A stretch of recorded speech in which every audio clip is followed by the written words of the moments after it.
So last week we looked at this idea of loving kindness towards the self. So how did you all go with that over the week?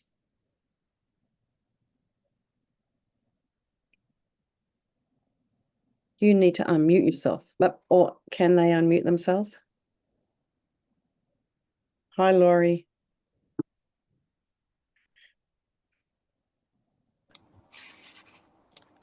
Hi. Hi, Katy. Hi. Hi, Laurie. Nice to see you. Same here. Good. Welcome. Someone has something that they wanted to say about last week, or about anything about the meditation that we did, loving kindness meditation towards self. Anything you want to share before we start? Because this week we're going to move on to others.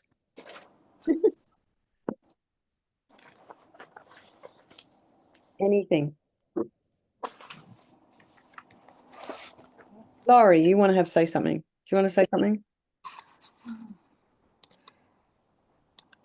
I guess I never introduced myself. You know, I've been to the Shanti Davis Center when it was in the city once or twice, and now that it's in Park Slope, it's convenient for me. So I thought maybe I've taken various meditation classes over the years, and with the New York Insight Center and with Shambhala Center and with the Brooklyn Zen Center. But you know, I'm kind of a eclectic. I just kind of I'm not a member of any meditation center, but I do try to practice. I have my own practice, but it certainly helps to be with people, and it does. strengthens my practice. So I'm very happy to be here, and I enjoy your teachings. Welcome, Laurie. Yeah. So anything from last week that you want to maybe share or not necessarily? You don't have to if it's private. Well,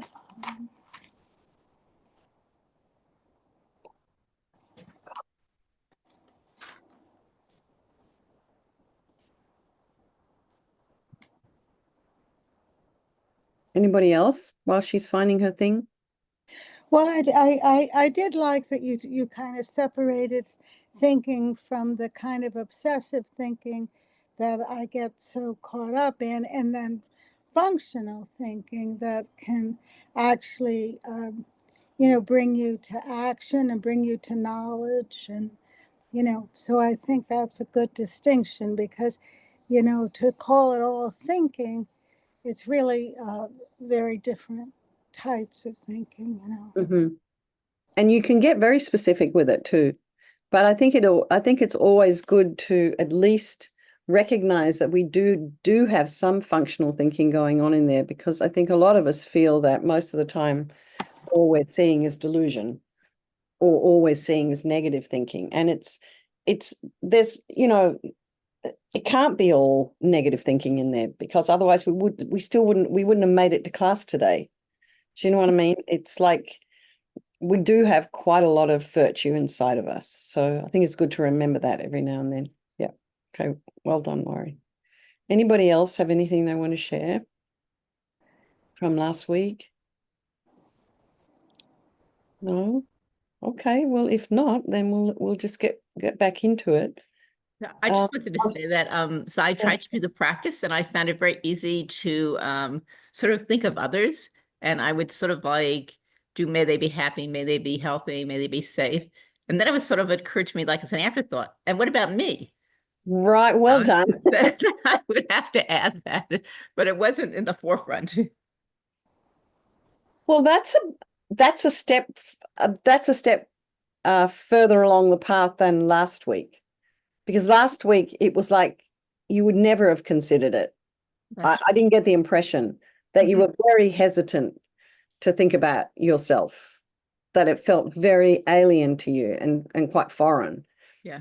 But the fact, um, the fact that you've said now, what about me? It's like, yeah, what about you? What about you? I had to kind of rope myself in, Yeah, but yeah. Okay, Beth's had something she wanted to say.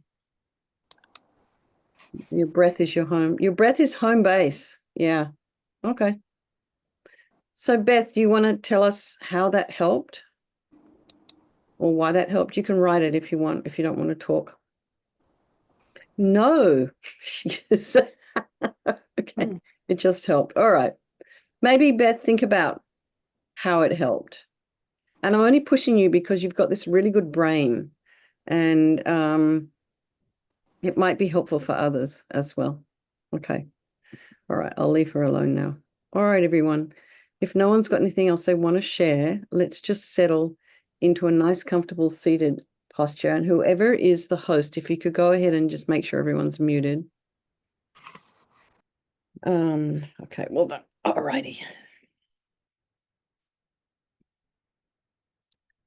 So today we're on session 5, which is the last of these 5 sessions. And I have to say, you guys are the only center that give me 5 sessions. Everybody else wants me to put this course into 4.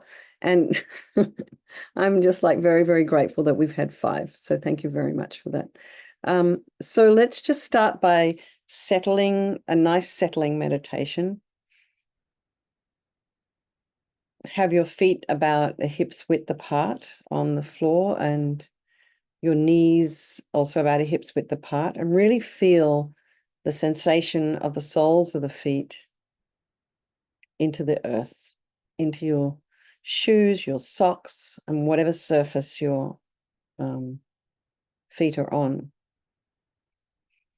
And feel the weight of your palms in your lap or on your lap, however you're sitting.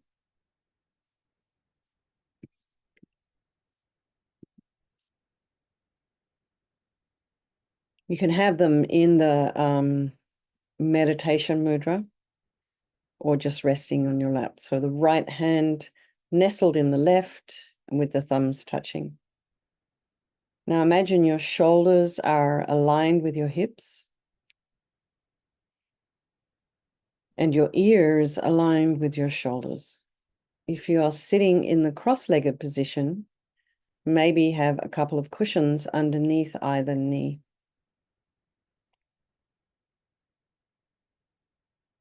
And then just lengthen the back of the neck. So you just want to make sure you don't have your chin too high or too low. Somewhere nicely in the middle. Now imagine your spine is this beautiful string of pearls of light that stretches from the base all the way up through the crown of the head and beyond. Putting some space in between those vertebrae. Just imagine your spine lengthening. You're just getting longer. Back of the neck is long. And go to the crown of the head and relax your scalp. And your forehead. And your eyes. Eyebrows, the back of the eyes. Relax the nose. And your cheeks. The area around your mouth. And the back of the tongue. The jaw. And relax your temples. And your ear and your inner ear. Maybe imagine you have a nice warm light that you're shining in your inner ear. And it just relaxes everything inside.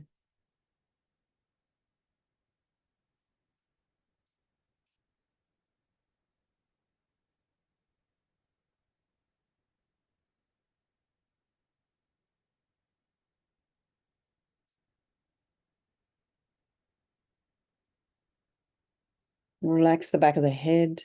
Allow your shoulders and shoulder blades to drop down. Relax your throat, chest and belly, and all of your limbs.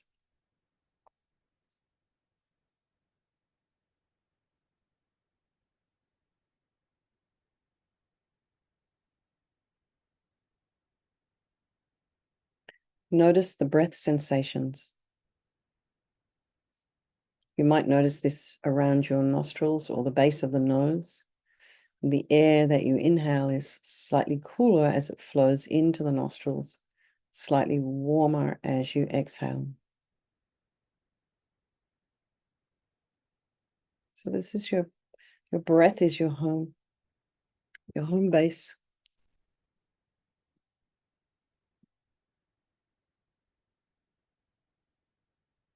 You can always come back to this. We have this very intimate relationship with our breath. It is always there until the time you pass.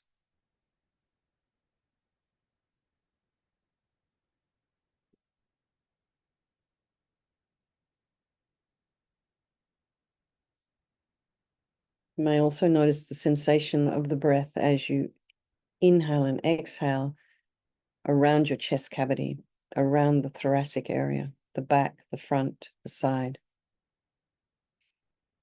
Your ribs expanding as you inhale and contracting as you exhale. The diaphragm dropping down as you inhale, the diaphragm rising up as you exhale.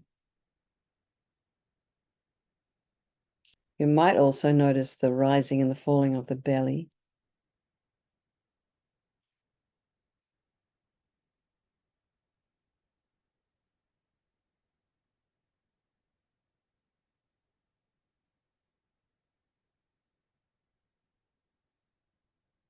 Be aware of any sounds in your environment. Just allowing those sounds to be there. Any other sensory information, just allow it to be there. Try not to investigate with the mind.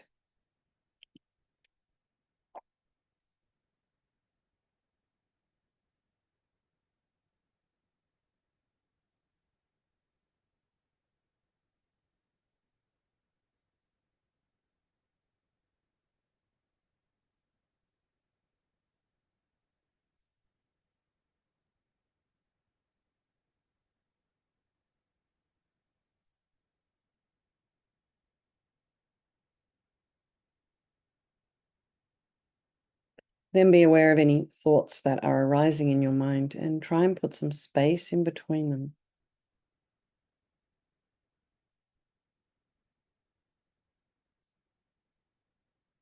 Just allow the thoughts to be there. Allow them to arise and to abide.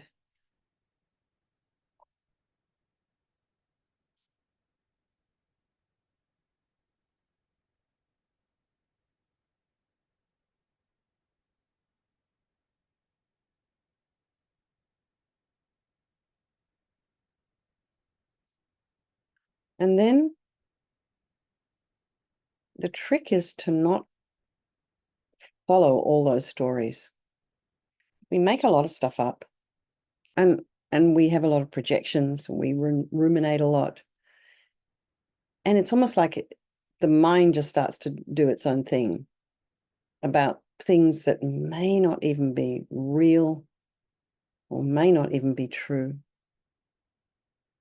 Sometimes we completely misinterpret situations. Sometimes you read a text and it's or an email and it's just you completely misunderstand it, and then you end up on some train of misunderstanding until eventually you meet the person in person. It's like, oh no, I didn't mean that, I meant that. So we just have to not always jump on the story that's arising in the mind, and it's much easier said than done, believe me. You kind of have to want to be your own therapist. You have to, and sometimes the work feels just really, really heavy. But it's worthwhile, and we do have the power to change our minds. So, while we're filling our minds with all this kind of negativity, we're not really leaving space for all these positive things. So it's almost like we need to make space for the positive. Fill our minds with the positive. So then there's no room for the negative pathways, and that they all atrophy. And when you have big challenges in your life, big physical challenges, big emotional challenges, sometimes it feels impossible. And Lama Yeshe used to always talk about, he'd say, oh, we think it's impossible, it's impossible, it's impossible. No, it's not impossible. And we must have courage and, learn to see things clearly.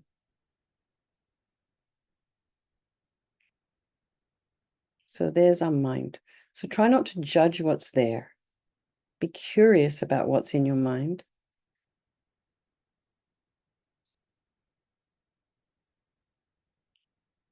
Be objective.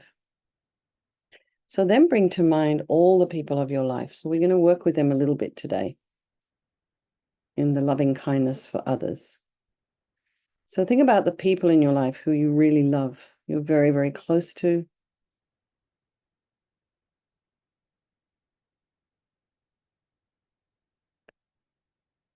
Bring them to your mind. And then those people in our life that we don't like so much, who we find irritating.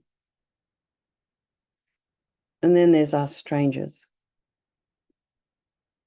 Many, many of them, particularly for you guys who are living in New York or anyone who's living in a big city.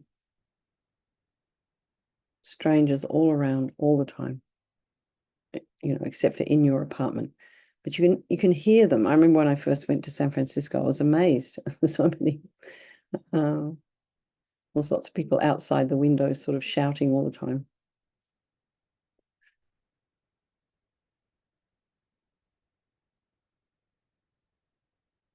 And then, these relationships can be interchangeable. So they're all, the friend can become the enemy can become the loved one can become the stranger can become the loved one. And you may have seen these kind of reversal of relationships in your own life.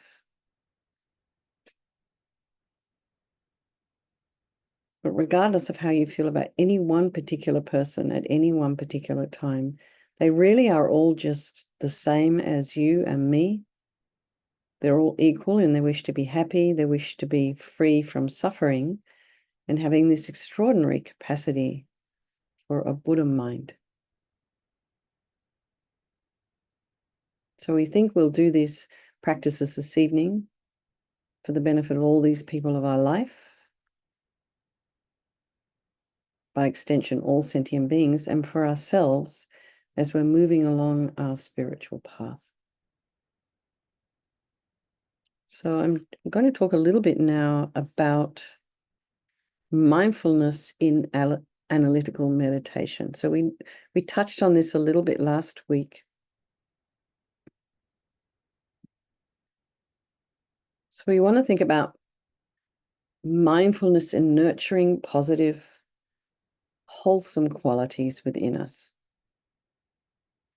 So, in the practice of mindfulness in analytical meditation, we place our attention on a chosen object or topic, such as loving kindness for our loved ones, and examine it in an attempt to understand its validity or to verify its validity, or to nurture or invoke an appropriate response. For example, it would be to respond to those we love and care about with the heartfelt quality of loving kindness, and to familiarize our mind with that quality of love through mindfulness.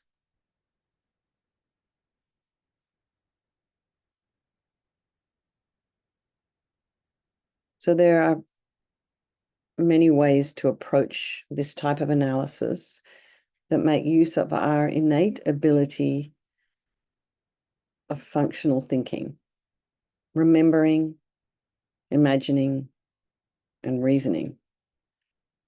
And we can rely on an outline detailing the points to reflect on. So as you may have, experienced Lam Rim meditation,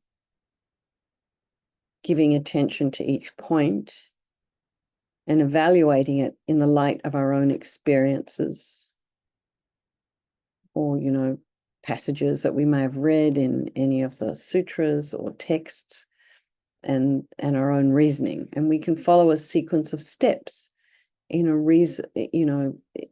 reasoning process and determine for ourselves, whether we're convinced by the conclusion. Does it make sense? Is it logical? We can also repeat a guiding phrase or question to ourselves and examine the thoughts and memories and feelings stirred up by the inquiring process to come to our own understanding of a topic. So with mindfulness, we hold our attention on this topic of loving kindness for others and keep returning to it when we're distracted. So, we've used the breath, we've used sensations in the body, we've used breathing, and now we're using this idea of the main focus is this topic of loving kindness for others. So once again, our introspection is helpful in monitoring the process and just alerting us when we are no longer with the topic. Like the mother notices the child has let go of her hand and is walking towards the cliff edge. So you just very gently bring that child back on track. So when your mind remembers a past memory of kindness and love from our loved ones, or can identify an aspect of their life that we admire or cherish, we respond by bringing forth this loving intention that sincerely wishes them to be happy and to be with all the causes of their happiness. And the repetition of the phrase of loving kindness helps to strengthen these loving thoughts and provide a basis for our mindfulness to act on. It stabilizes and nurtures our loving kindness. So this way of presenting mindfulness in the context of analytical meditation involves thinking, reflecting, and reasoning. And it's not commonly presented these days in general mindfulness courses out there. And it's, however, a valid way of using our ability to be mindful in conjunction with clear functional thinking and to cultivate and nurture a better understanding of the wholesome and beautiful qualities that are within us. So this is why it's helpful to kind of broaden our understanding or our scope of this concept of mindfulness, and just to allow, other aspects in, like analysis. So now we're going to do the meditation on loving kindness for others. And just wanted to check in with everyone if anyone has anything they want to share or ask before we move on. Otherwise, just settle back in. Oh, sorry. Settle back into a nice, comfortable seated posture.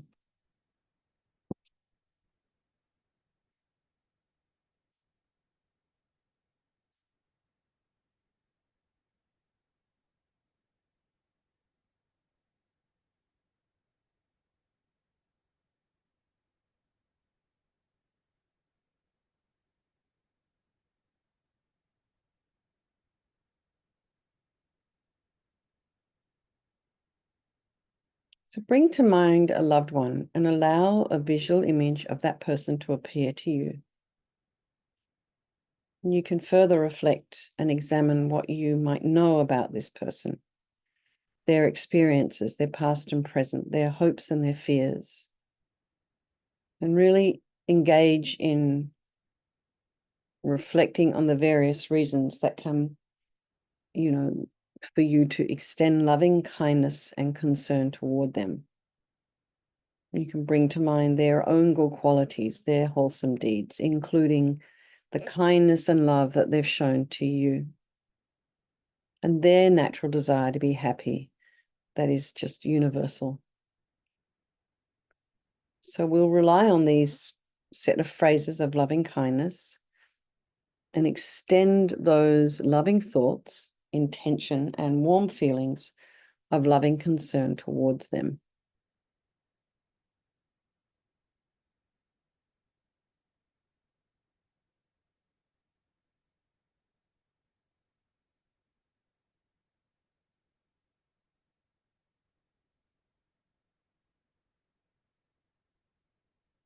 So, one way to facilitate the arising of a genuine feeling of loving kindness, in between our repetition of the phrases of loving kindness, we can pause and reflect on the basis of extending loving kindness and concern toward them. And another, in addition, we can also think that they're just like us. Everyone wants to be happy. People don't want to suffer, as well as recollecting their good qualities and their kindness towards you. And for some people, there's no need for extending love and kindness to others. We don't actually have to think about it. It's just a very, very strong feeling you have between you.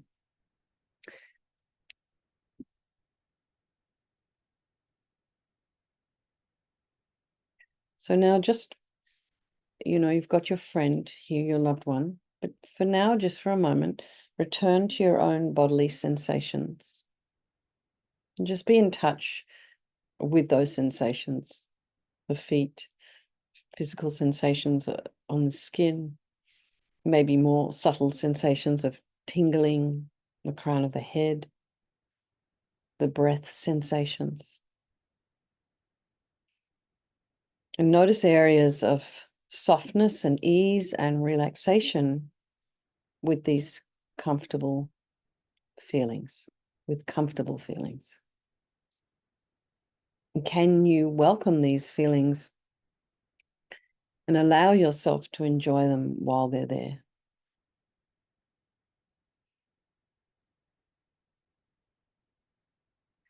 You may also notice areas of tension or tightness with uncomfortable feelings. And can you simply acknowledge them for the time being? And don't feel that you need to change them immediately for the better. Maybe just let them be. So now check back in with the sensations at your face. Are you tensing up your facial muscles? Around the eyes, around the jaw? And can you gently relax your face? All the muscles in your face, the muscles in your scalp, and let in a different feeling, one of softness and ease and comfort. And allow this softening and relaxing to spread on its own to the rest of your body, helping your body to settle into meditation in its own time. And this is going to be different for everyone, depending on your living situation, what distractions you have in your life, what work you have in your life, state of your health.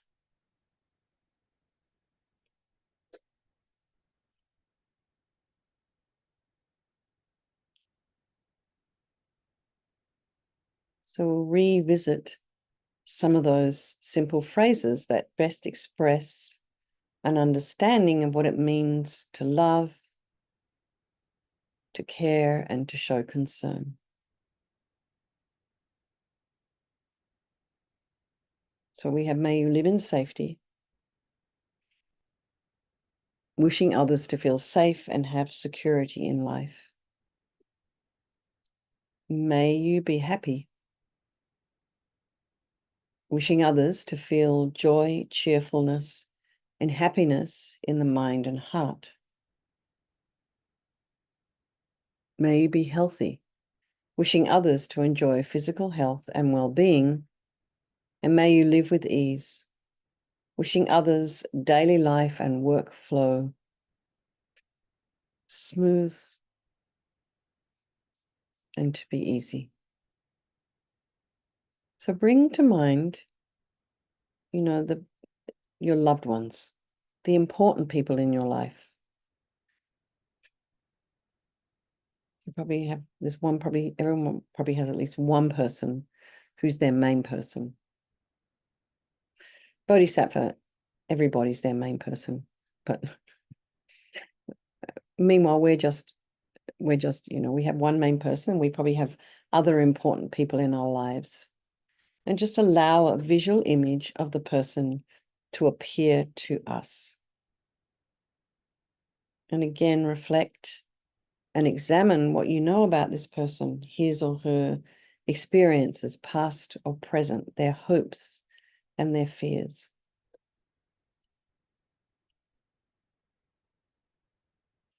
Bring to mind their own good qualities and their kindness and their love, their desire to be happy.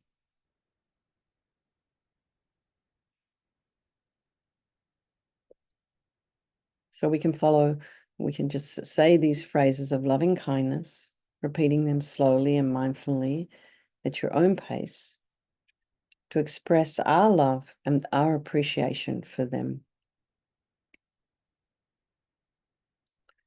May you live in safety.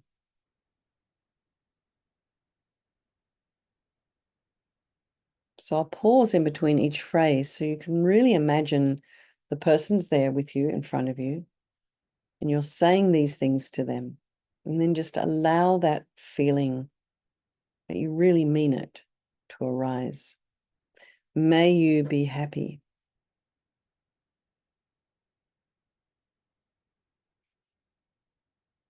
May you be healthy.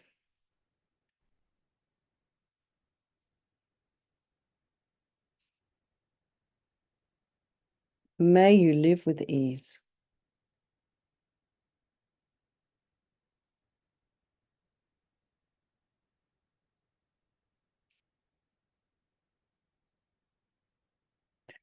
So come back to the phrases when you notice your mind has kind of disappeared, has traveled. And you don't have to worry, particularly if you're not feeling, that loving. You need to allow your heart plenty of time to respond in its own way. And we can just rely on the words to guide our hearts towards loving kindness.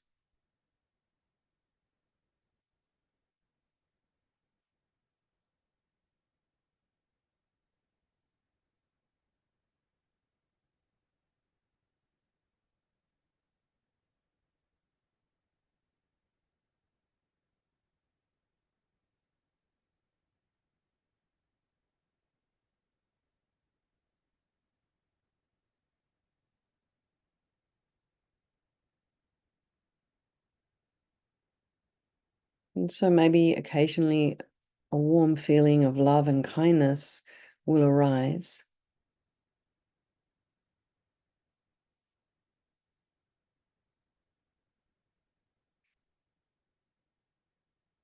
And maybe you can entwine them among the phrases and offer them to yourself. May you live in safety. May you be happy. May you be healthy. May you live with ease.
So you can maybe bring to mind another loved one as well. Of course, most of us have more than one loved one.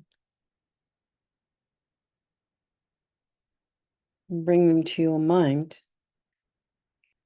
And for each of them, repeat the reflection and then rely on the phrases to extend loving kindness to them. May you live in safety. And then just pause and really get a sense of what that means. And really want to offer that to them. May you live in safety. This could be, probably the one thing that parents want for their children, to be safe. No matter how old they are, you want your children to be safe. May you be happy. The thing to think about here is their happiness may not involve you. That's a hard one to hold. If you genuinely want them to be happy, you have to be happy for them. No matter whether you approve or not. Sometimes that's much easier said than done. May you be healthy. This one's a lot easier. May you be healthy.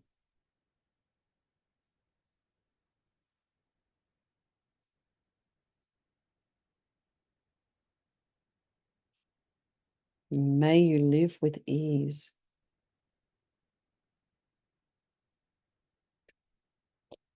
So for 5 minutes, let's just do that exercise quietly in our own time. You can bring different loved ones to your mind. Say the phrases, may you be happy. Sorry, may you live in safety. May you be happy. May you be healthy. May you live with ease.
And if you notice your mind has traveled, just very gently bring the mind back to the same place your body is.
everyone, you can relax. So really, even though we think we're doing these phrases and offering this kind, compassionate heart to others, we're really actually benefiting ourselves.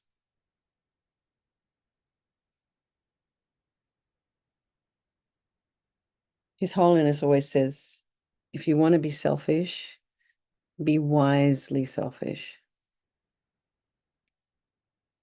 Think about benefiting others. So, how did that meditation land for people? How was it?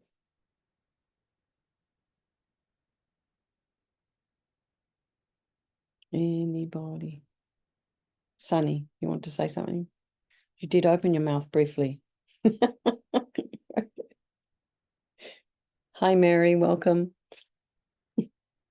Yeah, yes, I did want to say something vulnerable.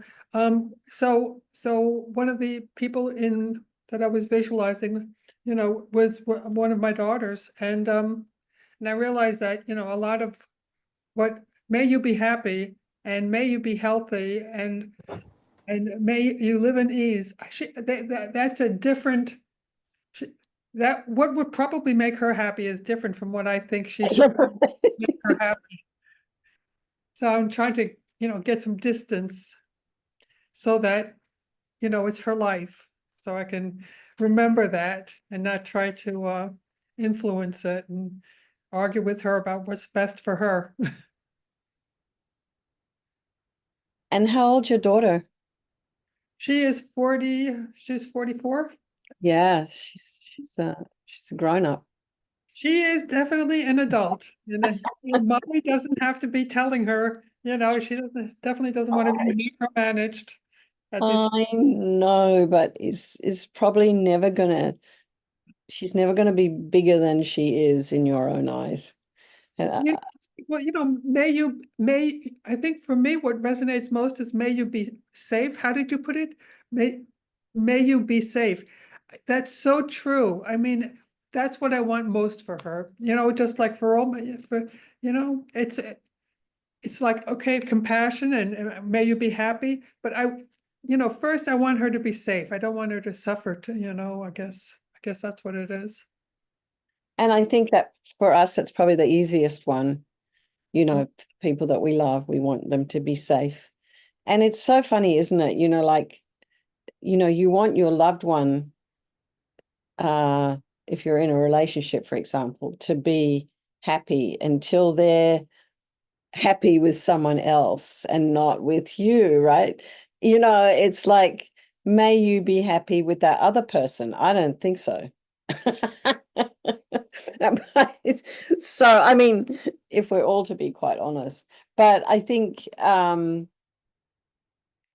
or may you be happy, but please just wake up and see that the person that you're with isn't really going to bring you the happiness you think.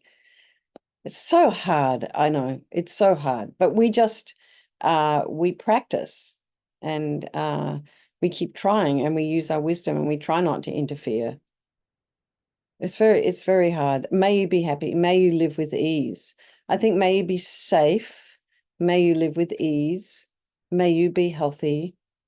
And like you said, Sunny, sometimes what you think is going to bring your daughter happiness might be different to what she thinks is going to bring her happiness. Anyway, has anyone else got anything they'd like to share with that? Mary, did you want to say something? I know, I kind of get the feeling you do. Don't be shy. Well, I apologize for being late. And Okay. when I walked in or zoomed in, can I ask you to repeat the 4 Mayus? Because it was like perfect timing when I walked in, because I just felt like you were speaking to me. I've Like always like Mary, may you be happy.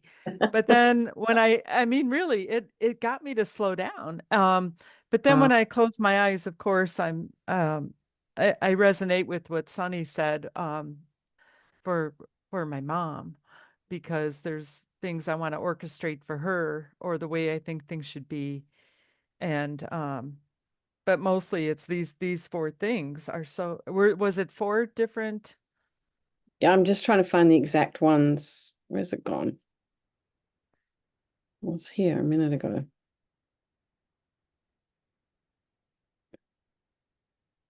So thank you. My pleasure. Hang on, wait, let me just go. I'm just going to. What was it? Okay, I'm going to give it to you exactly. What I'd like to do, actually, see if I can copy and paste it and put it in the chat. And then you guys have it. And you can just grab that if you want it. So may you live in safety. And so this is a wish for others to feel safe and to have security in their life. May you be happy. And that is wishing others to feel joy, cheerfulness, and happiness in the mind and heart. And may you be healthy, wishing others to enjoy physical health and well-being. And may you live with ease, wishing others daily life and work flow smoothly and easily. So I mean, the other thing too is there comes a point where we have to step back and not interfere. And this is something that the lamas do all the time. You know, they'll give you a long enough rope to hang yourself, but not almost, not quite. You know, they'll sort of reel you back in when you start to walk off the wrong direction. It's a very extraordinary way in the, I think about the Tibetan Buddhist practice. Maybe all good teachers have this quality of being able to give their students a lot of space until it really looks like they're about to fall over and smash their face. And I think parents would know that, is to give your children enough freedom and then, you know, reel them back in. I mean, talking about little kids, not talking about big kids. And I remember from my own experience, sort of when Judith, who's now 92, decided she wanted to sell her house at the age of 91, I was horrified because I knew what an upheaval that was going to be for her and how it could potentially affect her health and her mind and all these other things. And I think a lot of us tried to talk her out of it, but she insisted. And then recently she fell and now can't walk. And I keep thinking, God, I wish you'd listened to me. It probably wouldn't have happened if you'd stayed at home. And it's kind of almost like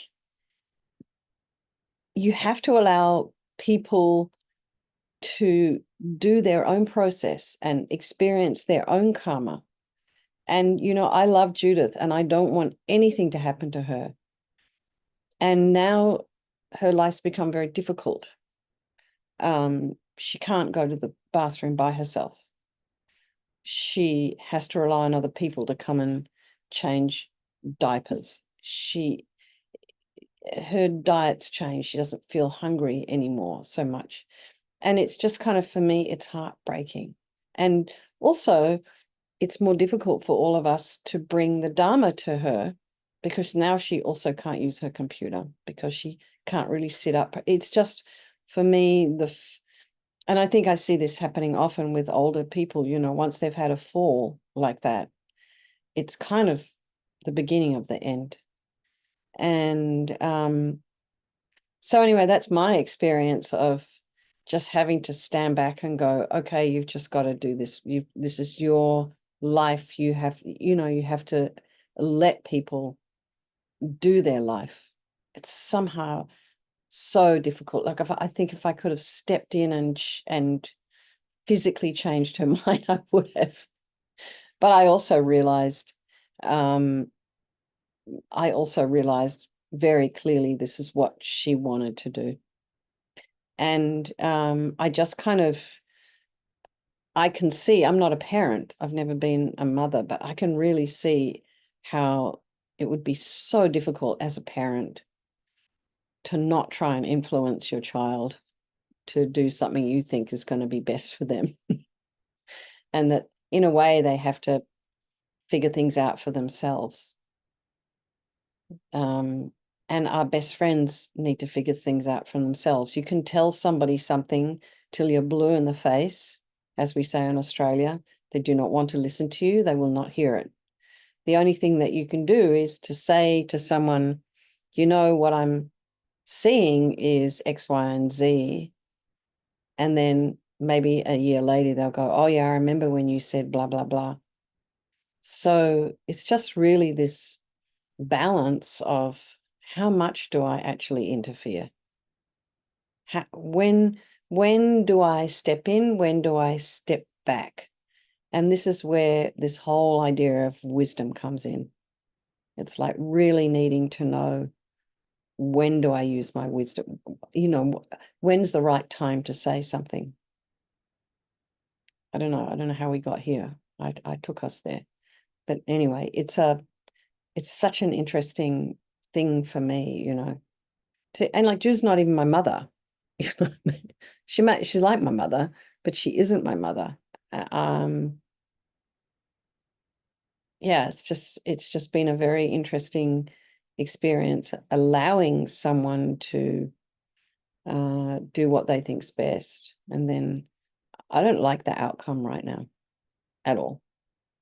And I kind of saw it coming, but it's not for me to say. It's just, it's hard. Anyway, anybody else have anything they want to share?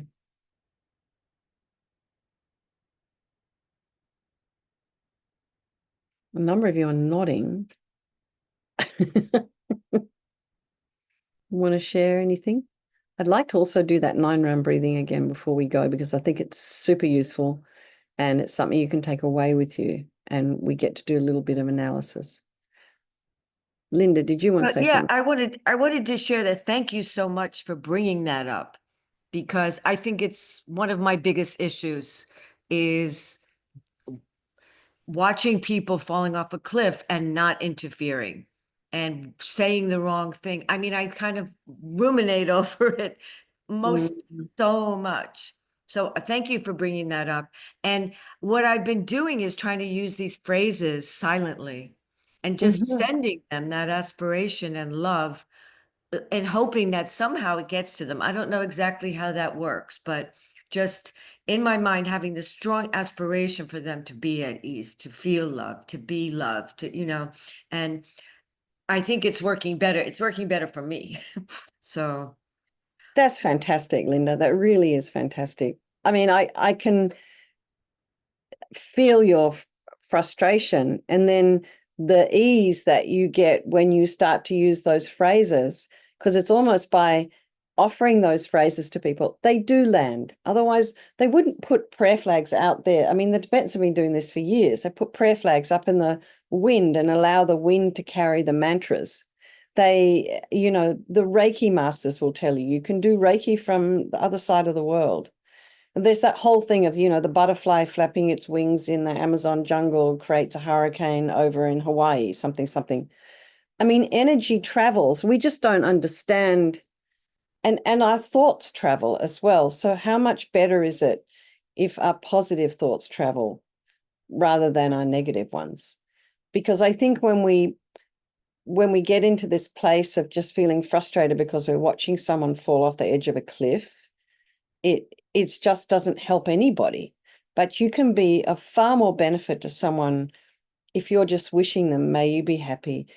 The other thing too is if you're offering a compassionate space for that person to be in, you're offering them a container of compassion, equanimity, non-judgment.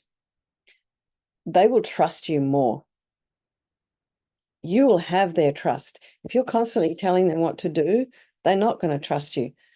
And because they're just going to think that you just want to do it because you want it, because somehow you've got an investment in there for yourself. But my feeling is if you can offer them a safe container without criticism and offer them in your heart, because it will come across. If you're thinking in your heart, May you be happy, and really wish for that person to be happy. May you be healthy. What was the first one? First one's not may you be healthy. May you live in safety. May you live with ease. You know, if you really say those phrases and then pause at the end of each phrase, and then you wish it, really wish it for that person. I think, you know, of course it's got, I feel very strongly that these things do reach, but you know what your friend's thinking. You know, even though you're 10 miles away from each other.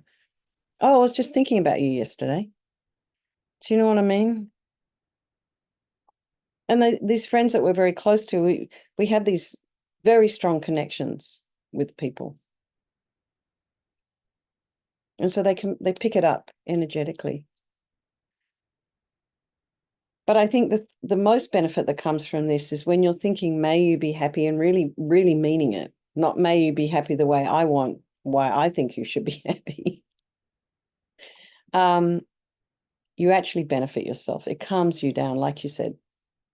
Anyway, thank you for sharing that, Linda. Anybody else? Anything you want to share?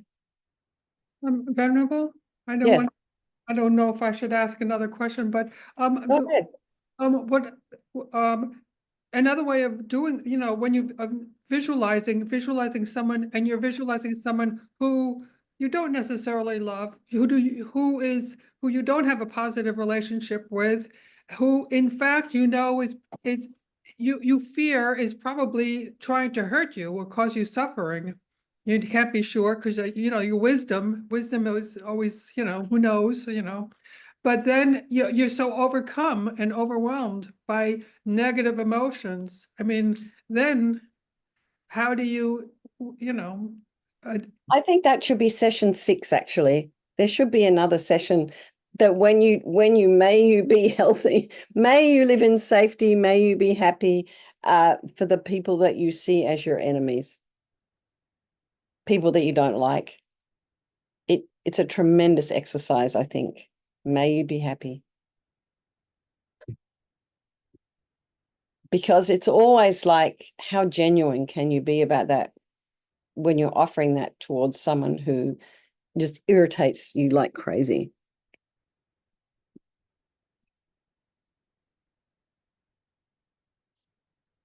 And I'm struggling right now with everything that's going on in the country here, greatly, bigly. And it's almost like today I heard they want to cancel PBS. And I was just like, you've got to be joking. What are you doing? It's just, so I find it's so difficult. May you be happy, may you be healthy, may you be safe. That's a struggle for me right now. But it doesn't do me any good to just be feeling frustrated and angry the whole time. It's not helpful. I don't have the answers. I really don't have the answers, other than, you know, just accepting this is the karma we have right now. And it's something that we have to work with. But anyway, it's working with people that are in your life day to day that are frustrating, like whether it's a work colleague or a boss or an in-law or a friend or friend of a friend or a partner of a friend that you don't like.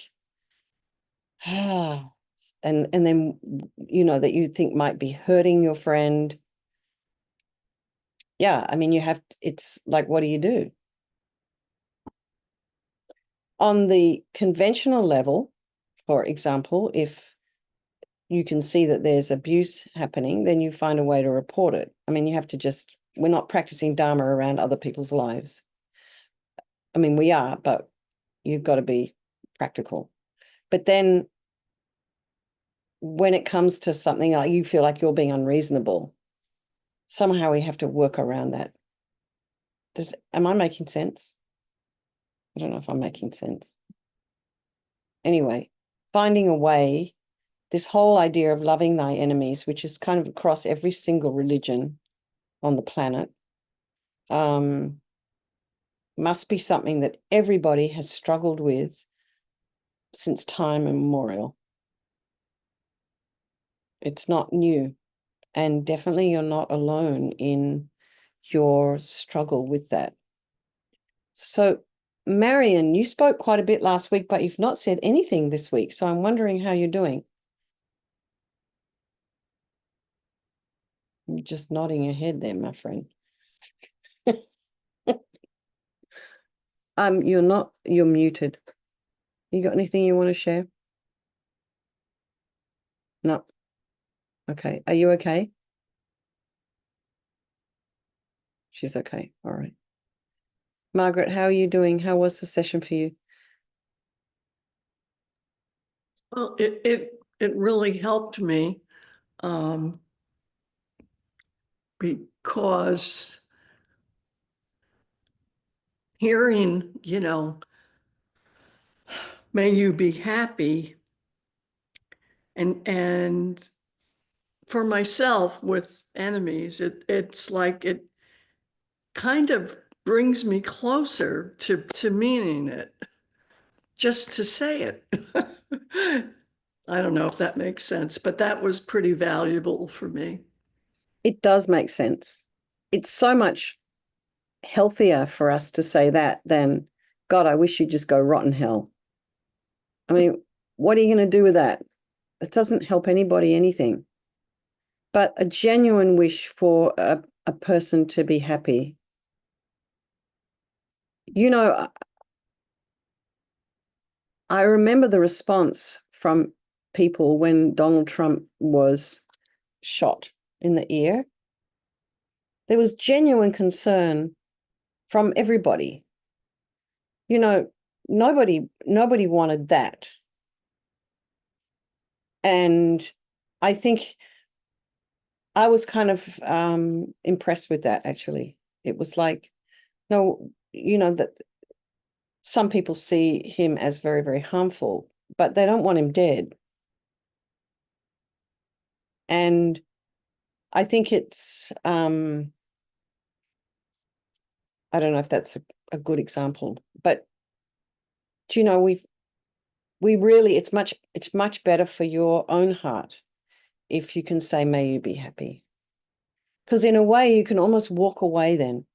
The moment you're engaged in, God, I wish you rotten hell, why don't you go away, blah, blah, blah, blah, blah, blah, blah, you're engaging with the energy of angst and anger. You're engaging with that and with them. But by saying, may you be happy, may you live with ease, may you be safe, may you help, may you have everything you need.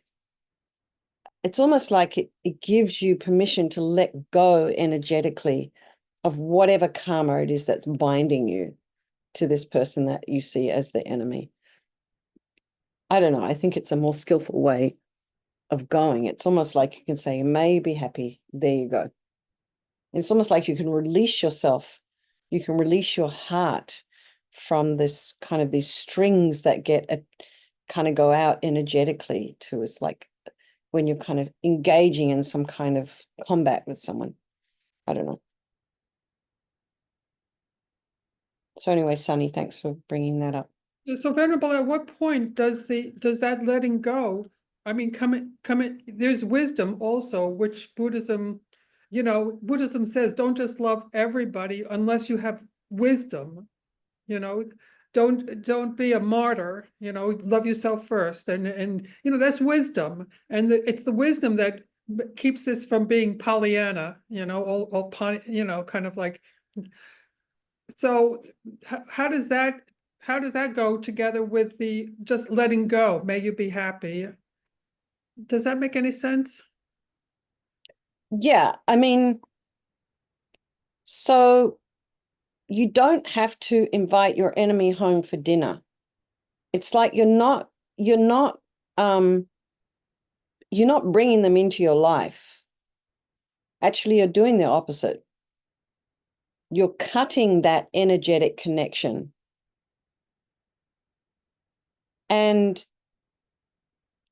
you have to also recognize when something is not serving you, when something's harmful for you. Like, I don't know, watching certain kinds of programs at nighttime before you go to bed and you're scared silly, so you can't sleep. So you have to know your own mind enough to know what you can deal with. If you can deal with inviting every single released prisoner to your home and setting up a soup kitchen and giving them all something to eat, go ahead and do it.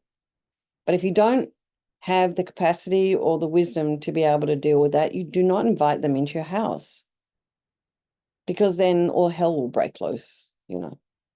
So you don't, that's always my thing. I hear what you're saying. You're sort of saying, at what point do we stop becoming codependent and thinking that we've got to love everyone just because we're a Buddhist? No, you don't.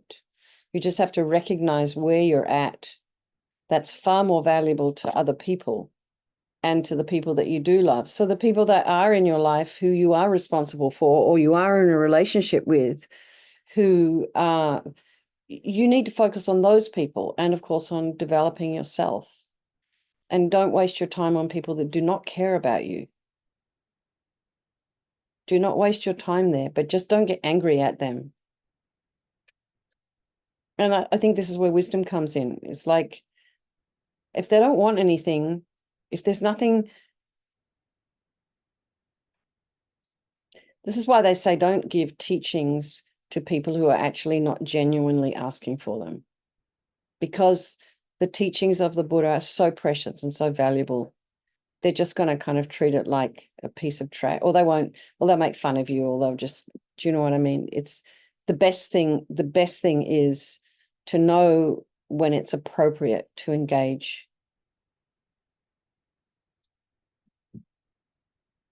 Did that make any sense? I mean, you can say if it didn't. Yeah, I mean, it's really hard. It's like,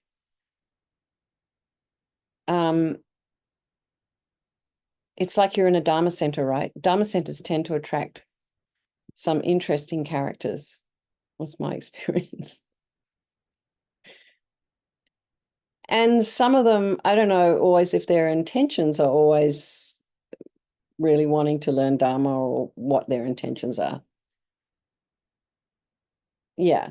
But we feel that we must kind of, because they're there, you know, we've got to try and blah, blah, blah. But sometimes, you know, this is why I have to say I love Venerable Rabina's approach so much. She's so clear, you know, with people. She can spot it, the kind of, yeah, when someone's not being genuine, she can spot it pretty quickly, and she calls it. And it's like sometimes we don't have the courage or the wisdom to see or to know when to call. And maybe it's beneficial for the other person if you did call them out occasionally, if you did hold them accountable occasionally. Yeah, it's tricky. You need wisdom. You need wisdom. And the only wisdom, and we need wisdom, and we need to know ourselves. We need to know our own limits, what we're capable of. And that's when we know what our limits are, that's where we won't get ourselves into trouble by stepping into an area of, because we think we should be helping, and then we realize we can't.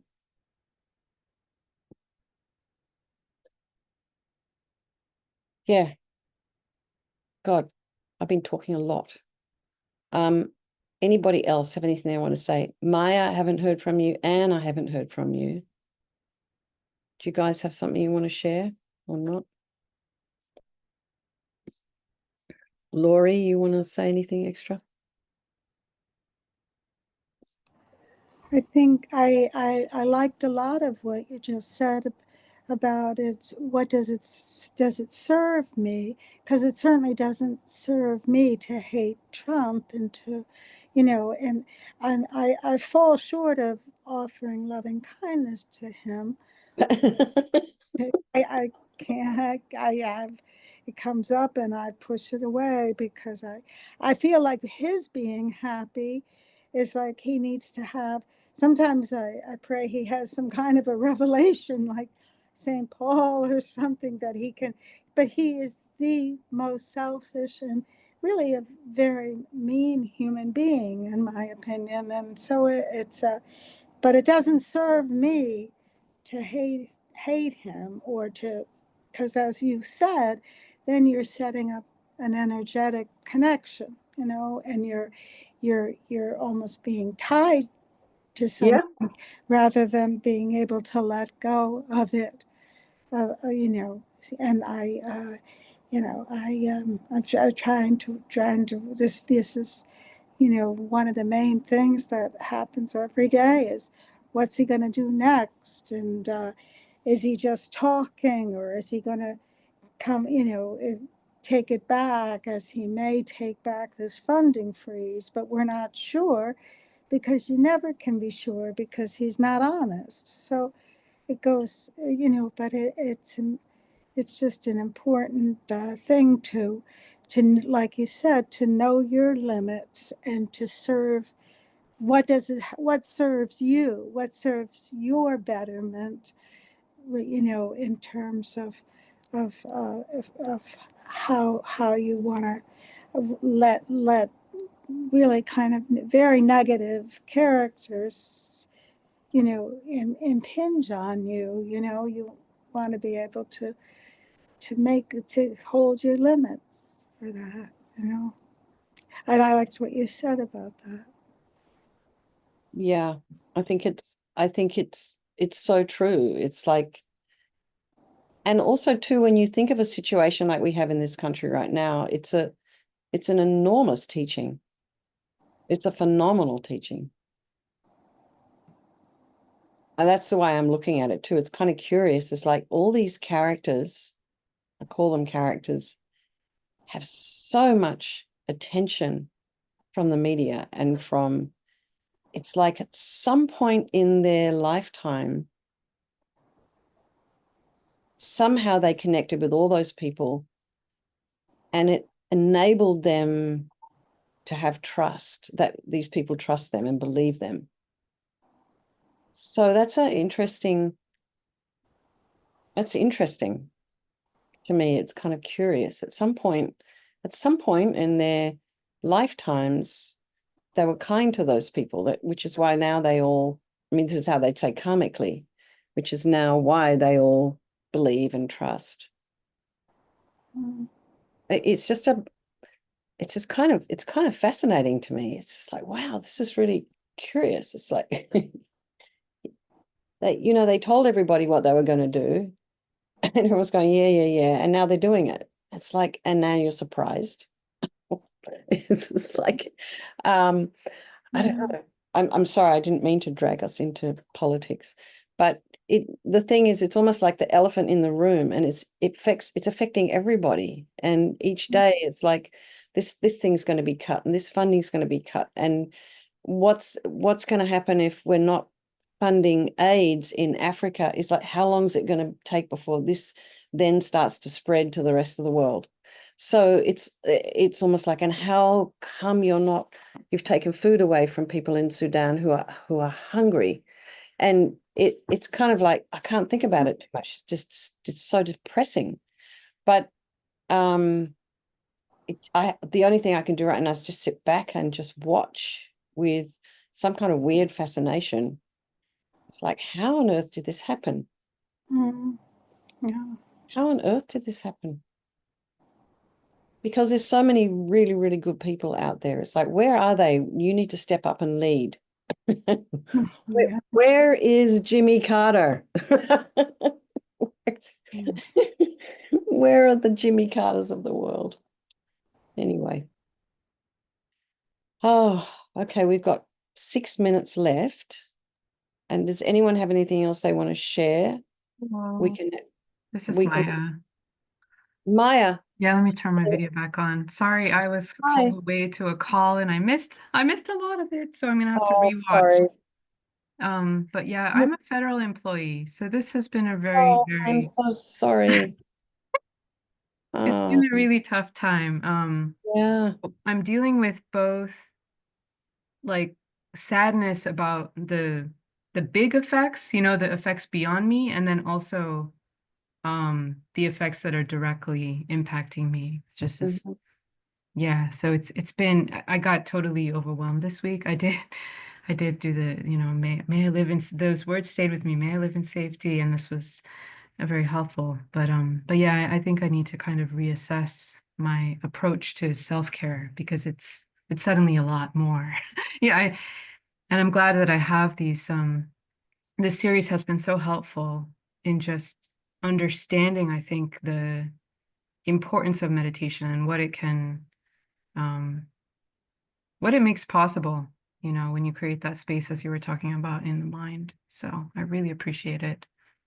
Yeah, I Thank think you for giving us this feedback, and we will definitely should think about just dedicating the merit we've created in this session to your and all your work colleagues. I've been thinking about all those federal employees, and now I didn't expect to see one today. But anyway, thank you for sharing that. I'm so sorry. Just sounds chaotic and crazy, and yeah. thank you. Appreciate that. Anne, are you with us? Do you have anything you want to share? I'm not hearing from Anne. Okay. I'm sorry, I had to, hello? Oh, you've got some echoes going on there. Yeah, I'm sorry. What I was going to say was that I appreciate you asking me. However, right now, I'm just in the position where I need to absorb. Okay, go ahead and absorb. It's fine. Thank you, Anne. Thanks for sharing that. Yeah, I think, okay, everyone. We got 4 minutes left. I'm just going to do that 9-round breathing. Just follow along with me. You may not have done it before, Margaret, or maybe you have. I don't know. Yeah, I have.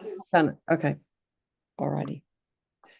So, Anne, maybe turn off your microphone, please. Just mute yourself. Go ahead. No sorry. worries. No problem. Okay. So, maybe we'll just do one set, just so you can just remember how to do this. So breathe in through the right nostril, blocking the left with the back of the right index finger. Imagine you're breathing in this beautiful light, filling your whole body with this light.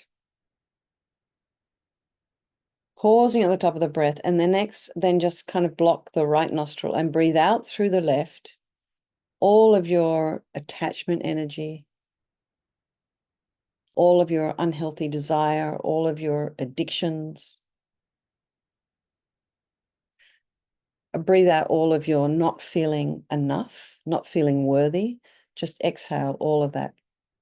And imagine it's leaving your body as thick, black, yucky smoke.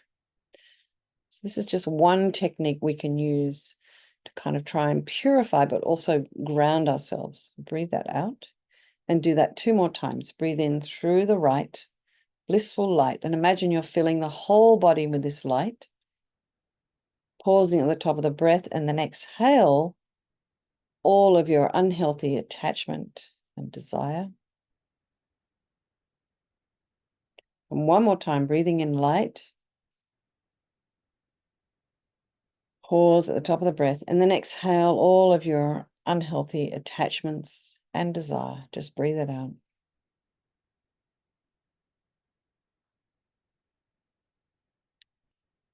And now change hands and breathe in through the left nostril, blissful, radiant white light. Pausing at the top of the breath, and then exhale through the right, all your anger and frustration and bitterness and grudges and depression. Just breathe all of that out. And jealousy as thick, black, yucky smoke, and really imagine it leaving. And breathe in again now through the left, light. Pausing at the top of the breath, and then exhale all of your anger energy.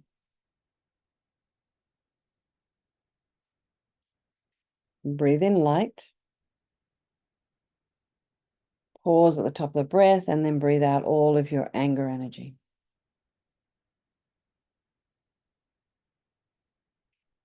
And breathe in through both nostrils, blissful, radiant white light. Pause, and then exhale all of your ignorance. So in Buddhism, Tibetan Buddhist tradition, we're talking here about ignorance of cause and effect of karma and its results, actions and their results. It also is referring to this ignorance of not really appreciating or understanding how things truly exist. So just allow that to land as you inhale.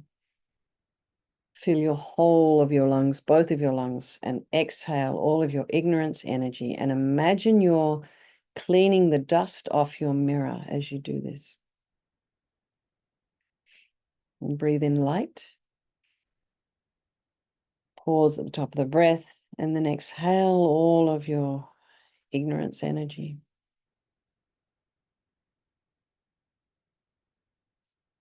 And then one more time, breathing in light. Pause at the top of the breath, and then exhale all of your ignorance energy.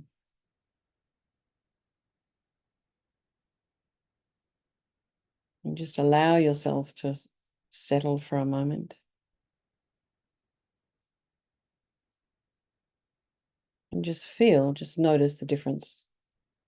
I mean, we were at the end of the session anyway, but this is a very grounding meditation. And, you know, when you start to feel overwhelmed with what's going around in the world outside or even in your own life, this is an excellent meditation to do to sort of bring you back in touch with yourself, the person that you really are. Okay, just relax. And I apologize, Kimberly, I never asked you for how you were going, and I wasn't sure if you wanted to share anything. So I just want to check in quickly now.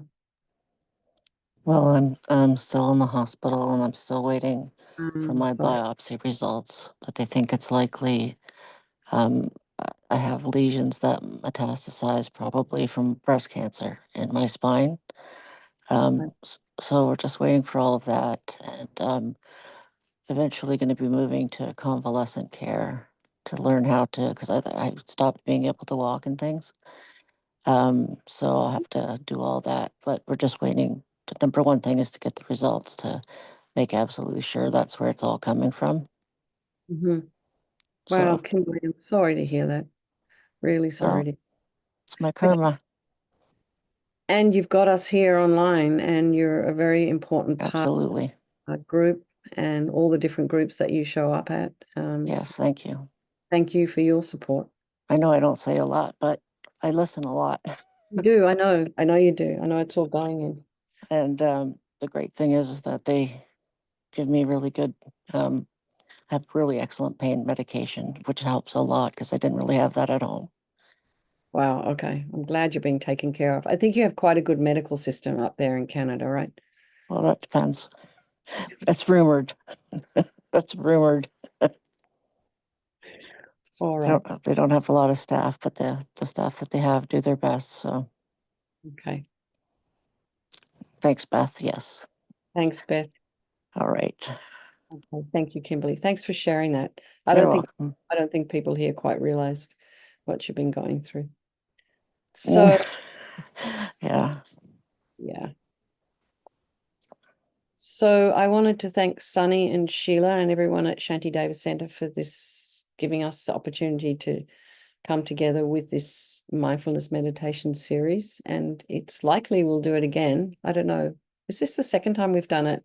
It is the second time we've done it. And this group is a little, second or first? Second. First time with First this time. at the center. Oh, okay, at this center. Okay. All right. Second time I've done it Thank with you. Thank you. It was wonderful. And yes, please, I hope we do it again. Please do Oh, it. I hope we do it again too. And then you can all come back and just go over it all over again. I think it's just a great course and it's very, very simple. Okay, everybody, lots of love. Thank you all so much for coming. And I look forward to